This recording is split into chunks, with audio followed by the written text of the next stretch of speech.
Welcome everyone to the September issue of the Highball Advisors Railroad Retirement Newsletter. My name is John McNamara of Highball Advisors.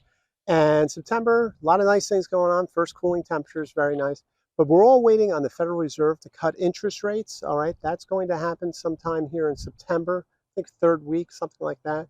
So we'll wait on that. Other things going on, obviously the election stuff. So a lot of uncertainty, but here we are. The markets continue to churn up higher. So very interesting. We'll see what happens with the Federal Reserve cutting interest rates. This month, I have a great whiteboard on health insurance time bomb that will affect your railroad retirement. So what I'm talking about here is those years when you retire before Medicare starts, you have to get health insurance. So the advanced premium tax credit is going away at the end of 2025. So we're expecting premiums to skyrocket unless Congress addresses that. So we'll see about that. Check out that video. Mailbag, can I sit on my butt for 9 years and still collect railroad retirement?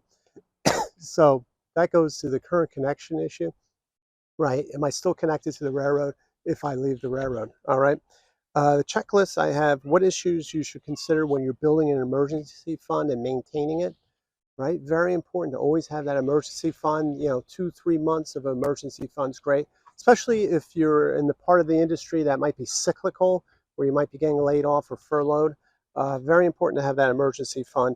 And then the economic chart of the month is just potential market returns when the Fed first cuts interest rates.